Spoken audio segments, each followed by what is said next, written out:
আল্লাহ রাব্বুল আলামিন ওনাকে বেহেশত নসিব করুক এবং ওনাকে বেহেশতের সর্বোচ্চ আসনে স্থান দেন। আল্লাহর কাছে আমরা এই দোয়া করি। কিন্তু আজকে যার সম্পর্কে কথা বলতে বলছেন, সত্যিকার অর্থে ওনার সাথে আমি প্রায় 484 দিন হসপিটালে বিগত 5 বছরে থেকেছি, আমি আর মাসুদ।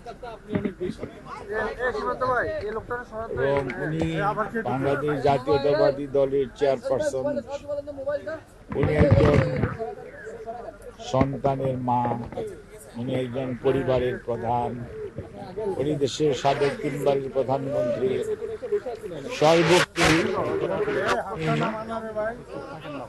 একজন অভিভাবক।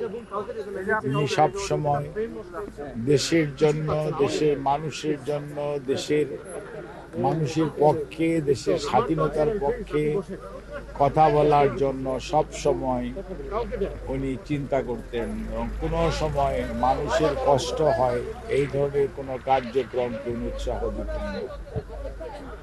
এবং ওনার জ্যেষ্ঠ পুত্র বিএনপির ভারপ্রাপ্ত চেয়ারম্যান জনাব তারেক রহমান, উনি এখন দলের আজকে গণতন্ত্র পুনরুদ্ধারের 31 দফার কর্মসূচির মাধ্যমে বাংলাদেশের আজকে জাতীয় নেতা।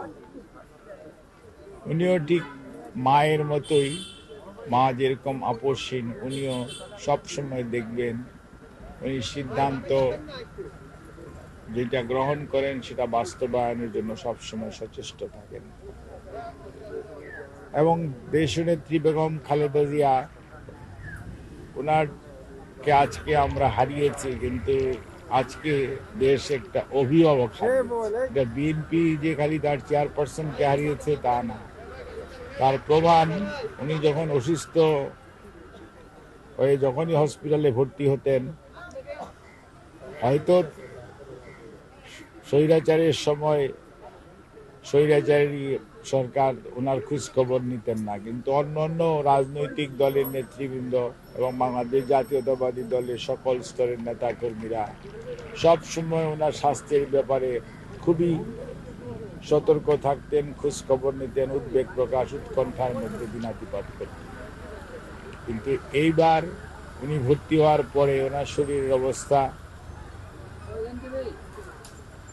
যেহেতু খারাপ ছিল, উনি যেদিন আপনার হসপিটালে ভর্তি হলেন ওই দিন শরীরটা ওনার বেশ, অ্যাকচুয়ালি 22 তারিখ রাত্রে ওনার শরীরটা বেশি খারাপ ছিল।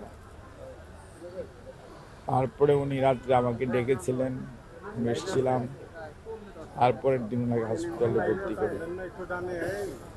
এবং উনি চিকিৎসকদের পরামর্শ মোতাবেক সবসময় চিকিৎসা গ্রহণ করতেন এবং সবসময় চিকিৎসকদের কথা অনুযায়ী চলার চেষ্টা করতেন। এবং ওনার চিকিৎসার সাথে সত্যিকার অর্থে বাংলাদেশের ডাক্তাররা, হয়তো এবার কেয়ার হসপিটালটা আমরা ব্যবহার করেছি, কিন্তু এবার কেয়ার হসপিটালের ডাক্তারদের বাইরে দেশের স্বনামধন্য চিকিৎসকরা দায়িত্ব পালন করেছেন ওনার চিকিৎসার জন্য। এবং নিউ ইয়র্ক এবং জন হপকিন্সের, মানে মাউন্ট সিনাই এবং জন হপকিন্সের চিকিৎসকরা ওনার চিকিৎসার ব্যাপারে দায়িত্ব পালন করেছেন। লন্ডনের আপনার লন্ডন ব্রিজ হসপিটাল বলেন, তারপরে আপনার লন্ডন ক্লিনিক বলেন, আর ক্যামব্রিজ ইউনিভার্সিটি হসপিটাল বলেন, ইনাদের স্বনামধন্য চিকিৎসকরা ওনার মেডিকেল বোর্ডের সদস্য ছিলেন। ওনার বড় ছেলে জনাব তারেক রহমানের সহধর্মিণী ডাক্তার জুবাইদা রহমান এই টিমের সব সময় সদস্য ছিলেন।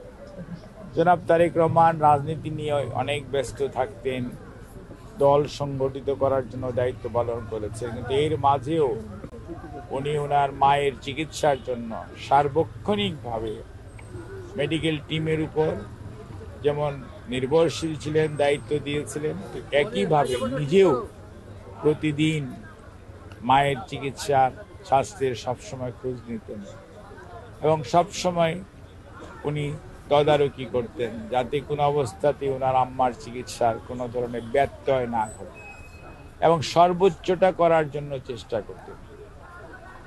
এবং অনেকের মধ্যে অনেক প্রশ্ন থাকতে পারে, কিন্তু মনে রাখতে হবে চিকিৎসার ব্যাপারে করোনাকালীন সময়ের কথা যদি আপনারা মনে করেন, করোনা এমন একটা অসুখ ছিল, তখন ছেলে মেয়েরা তার মা বাপকে ফেলে রেখে চলে যেত, মা তার ছেলেকে রেখে গেছে, ছেলে তার মাকে রেখে চলে গেছে, এরকম সিচুয়েশন ছিল। ওই সময়ও কিন্তু দেশনেত্রীর চিকিৎসার জন্য এই চিকিৎসকরা ওনার প্রতি যে মমত্ববোধ, এবং আপনারাও সাংবাদিকরা যে আপনাদের যে উৎকণ্ঠা প্রকাশ করেছেন, প্রতিবার যখন অসুস্থ হয়েছে আপনাদের যে সহযোগিতা আমরা পেয়েছি সেইটি, এবং আজকেও আপনাদের যে ব্যাপক উৎকণ্ঠা এবং আপনাদের উপস্থিতি, এই জন্য সত্যি সত্যি আমি আমার নিজের পক্ষ থেকে, আমাদের দল, জাতীয়তাবাদী দলের পক্ষ থেকে আপনাদেরকে কৃতজ্ঞতা জানাই। আর দেশনেত্রী বেগম খালেদা জিয়া এমন এক মানুষ, আমরা যেহেতু ওনার সাথে খুব ঘনিষ্ঠভাবে মেশার সুযোগ হয়েছে, সেই জন্য আমরা দেখেছি যে উনি একদিকে যেমন সত্যি সত্যি অভিভাবক, আরেকদিকে মাতৃ স্নেহে উনি কিন্তু আমাদেরকে দেখতেন। কোনোদিন বাসায় যাওয়ার পরে কোনো কিছু না খেয়ে ওনার বাসা থেকে কখনোই কেউ যেতে পারত না। ডাক্তারদেরকে কি খাইয়েছেন এগুলি সবসময় ওনার যারা কাজের সহকর্মী ছিল, সহায়তা করত, তাদেরকে উনি জিজ্ঞেস করে উনি বলে দিতেন আজকে এটা দিবেন। কোনোদিন যেতে একটু দেরি হলেও জিজ্ঞেস করতো এত দেরি কেন হলো, অত আমি তো বসে আছি। অর্থাৎ চিকিৎসকরা কখন যাবে, উনি যখন বাসায় থাকতেন তখন চিকিৎসকরা প্রত্যেক দিন বিশেষজ্ঞ চিকিৎসক ওনার বাসায় যেতেন, উনি সবাইকে কিন্তু সেসব কথা বলতেন। কাজেই আমি আজকে এই দিনে আমি বলবো যে চলেন আমরা সবাই আল্লাহ রাব্বুল আলামিনের কাছে ওনার আল্লাহ বেহেশত নসিব করুক সেজন্য দোয়া করি, এবং জাতীয়তাবাদী দলের সকল নেতা কর্মীকে এই কষ্ট সহ্য করার তৌফিক দিন, এবং ভারপ্রাপ্ত চেয়ারম্যানকে এই কষ্ট সহ্য করে দায়িত্ব পালন করার আরো তৌফিক দিন।